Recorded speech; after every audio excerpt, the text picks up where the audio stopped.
इतिहास अनकवर्ड में आपका स्वागत है, जहां हम इतिहास और विज्ञान के सबसे बड़े और दिलचस्प रहस्यों को डिकोड करते हैं। आज के इस एक्सप्लेनर में हम अपनी ही कहानी खंगालने वाले हैं। हमारा आज का टॉपिक है ह्यूमन एवोल्यूशन, यानी इंसान बंदर से कैसे बना, कैसे एक बहुत ही छोटा सा जीव करोड़ों सालों के सफर के बाद धरती का सबसे बुद्धिमान प्राणी बन गया। तो चलिए सीधे उस सवाल पर आते हैं जो बचपन से हमारे दिमाग में घूमता रहता है। क्या इंसान सच में बंदरों से इवॉल्व हुए हैं? इंसान बंदर से कैसे बना, ये समझने के लिए हमने अक्सर वो तस्वीरें देखी हैं ना, जहाँ एक चिंपैंजी धीरे धीरे खड़ा होता है और इंसान बन जाता है। पर क्या सच में ऐसा ही हुआ था? अब आप ही सोचिए, अगर हम ये मान लें कि इंसान सीधे बंदरों से ही बने हैं, तो एक बहुत ही लॉजिकल सा सवाल उठता है। अगर इंसान बंदर से बना है, तो भाई आज के बंदर अभी तक बंदर क्यों हैं? वो इंसान क्यों नहीं बन गए? है ना कमाल का सवाल। ये एक ऐसी पहेली है जो बहुत से लोगों को उलझा देती है, और यहीं से हमारी असल इन्वेस्टिगेशन शुरू होती है। इस मिस्ट्री को पूरी तरह सॉल्व करने के लिए ना हमें थोड़ा पीछे जाना होगा, बहुत पीछे, बिल्कुल जीवन की शुरुआत तक। हमें करीब 3.5 अरब साल पीछे जाना होगा। सोचिए, उस वक्त धरती पर सिर्फ छोटे छोटे माइक्रोस्कोपिक जीव हुआ करते थे। इसके बाद एवोल्यूशन का वो लंबा और धीमा खेल शुरू हुआ। उन छोटे जीवों से मछलियां बनी, फिर जमीन पर चलने वाले जानवर आए, और उसके बहुत बहुत बाद जाकर इंसानों जैसे दिखने वाले प्राणी सामने आए। मतलब ये कोई रातों रात हुआ चमत्कार बिल्कुल नहीं था। अब देखते हैं कि ये जो विकास हुआ वो किन स्टेजेस में हुआ, वो कौन से बदलाव थे जिन्होंने सब कुछ बदल दिया। सबसे पहले इस कहानी में एंट्री होती है ऑस्ट्रेलोपिथेकस की। नाम थोड़ा भारी है, लेकिन इनका काम बहुत ही क्रांतिकारी था। ये हमारे वो शुरुआती पूर्वज थे जिन्होंने पहली बार 2 पैरों पर चलना शुरू किया। इनका दिमाग भले ही काफी छोटा था, लेकिन सीधे खड़े होने की इस एक एबिलिटी ने इनके हाथों को पूरी तरह से आजाद कर दिया। फिर आए होमो हैबिलिस। अब ये इसलिए खास हैं क्योंकि इन्होंने एक बहुत बड़ी टेक्नोलॉजिकल छलांग लगाई। ये पहले ऐसे शुरुआती इंसान थे जिन्होंने पहली बार पत्थरों से औजार बनाना और उनका इस्तेमाल करना सीखा। सोचिए, उस जंगली और खतरनाक दौर में एक औजार का होना सर्वाइवल के लिए कितना बड़ा गेम चेंजर रहा होगा। और इसके बाद आए होमो इरेक्टस।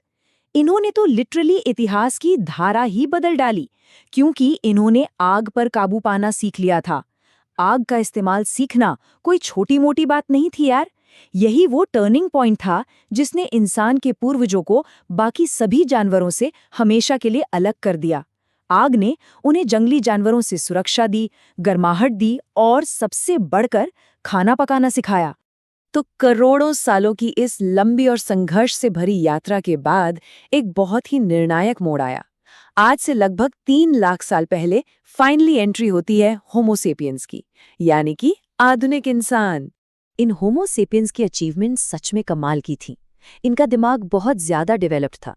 इसी तेज दिमाग की वजह से इन्होंने आपस में बात करने के लिए भाषा बनाई, शिकार करने की बेहतरीन और नई तकनीकें खोजी, और धीरे धीरे अपनी सभ्यताएं बसाने लगे।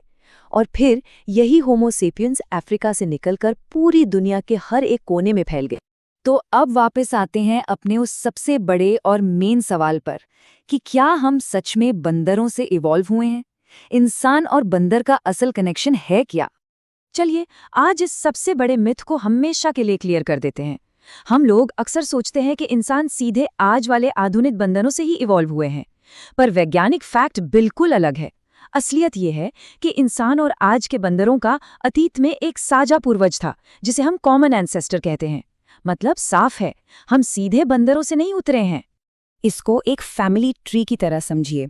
लाखों साल पहले उस विकास के पेड़ की एक शाखा से आज के बंदर इवॉल्व हुए, और उसी पेड़ की एक दूसरी शाखा से इंसान बने। हम बस एक ही एवोल्यूशनरी फैमिली ट्री का हिस्सा हैं। और यही वजह है जो एकदम परफेक्टली एक्सप्लेन करती है कि इंसान और बंदर आज एक ही समय पर एक साथ क्यों मौजूद हैं। अतीत की बातें तो हमने कर ली, लेकिन अब एक नज़र भविष्य पर डालते हैं, क्योंकि विज्ञान के लिए एवोल्यूशन की इस कहानी में आज भी कई बड़े रहस्य बाकी हैं। वैज्ञानिकों को आज भी एक बात बिल्कुल समझ नहीं आती कि यार इंसानी दिमाग आखिर इतनी तेजी से कैसे विकसित हो गया।